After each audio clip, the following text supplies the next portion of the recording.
karakter dari semilir kita, perulangan dari low density current but intermittently somehow ada beberapa jeda high density itu datang.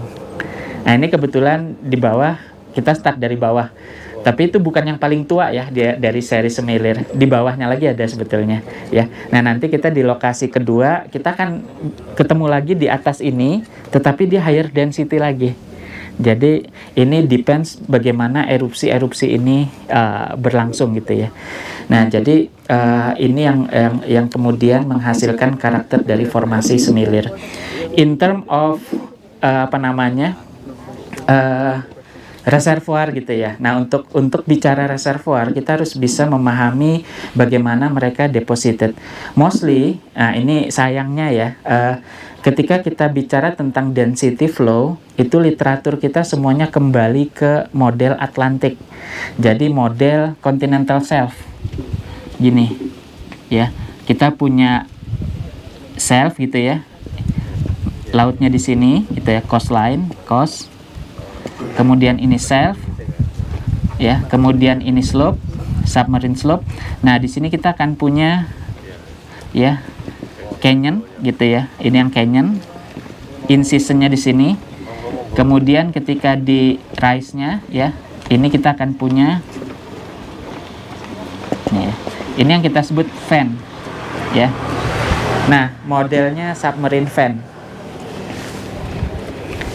Nah, ini yang biasanya kalau kita digging literatur itu hanya ketemu model seperti ini. Nah, jadi ketika kita bicara reservoir, ya, kita harus melihat low density itu mostly di sini, ya, di fan setting. Nah, fan setting ini bisa 10 km width, gitu ya, lebarnya, bisa 100 depends dari seberapa banyak source dari sedimen yang ada. Jadi dia mostly akan berbentuk seperti ini gitu ya, tapi ini akan amalgamated gitu ya di sini. Dari ini kita bicara tentang lobe ya. Jadi ini ada satu lobe gitu ya, lobe. Nah gini ya. Jadi di dalam fan itu ada beberapa nanti kipas-kipas atau lobe yang menyusun ini ya. Nah, satu lobe ini ya. Jadi kalau kita bicara tentang sedimentologic analysis, itu teman-teman bisa approaching dari elemental hierarchy. Jadi yang pertama kita bicara hierarki nomor satu fan gitu kan.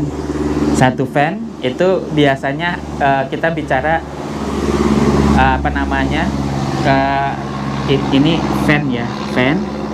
Kita biasanya memberi nomor 2. Nomor satunya tuh kalau kita bicara the whole basin.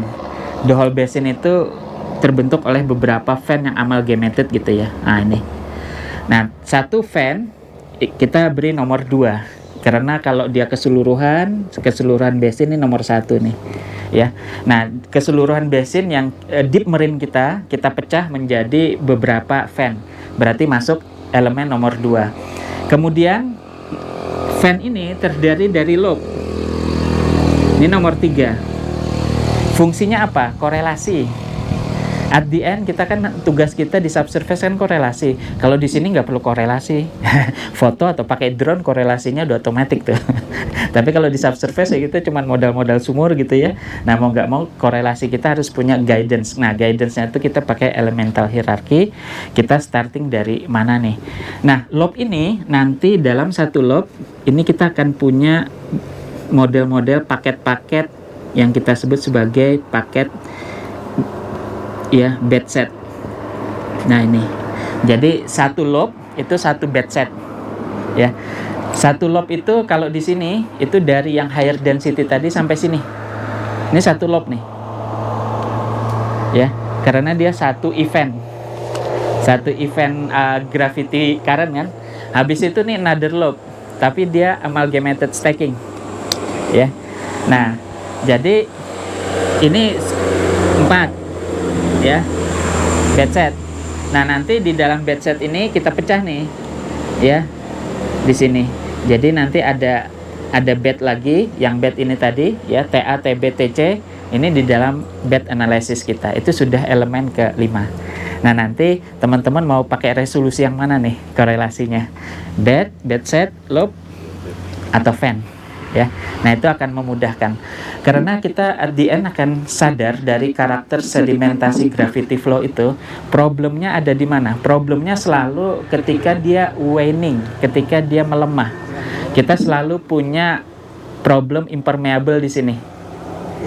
Kita akan punya konektivitas yang bagus, ya, walaupun tidak excellent gitu ya, karena dia sortasinya tetap kalah dengan yang normal sedimentation kayak di di fluvial gitu ya. Nah, kalau ini kan dia sortasinya betul-betul gravity, sehingga tidak ada proses sorting ya. Itu jadi sortingnya, pemilahannya gravity aja, jadi tidak ada higher energy environment yang ngaduk gitu ya. Nah, tapi anyway ya, kalau kita bandingkan yang bagian bawah ini tetap lebih bagus dari sini ya. Nah, sehingga ketika kita bicara bed set gitu ya, maka bagian-bagian yang suspended dominated seperti ini akan menjadi catatan kita di dalam problem connectivity. Jadi vertical connectivity-nya akan menjadi catatan ketika kita punya stacking loop seperti ini ya.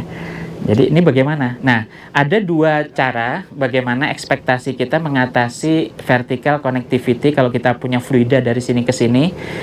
Pertama, tentu dengan sedimentologic solution, kita punya scoring channel.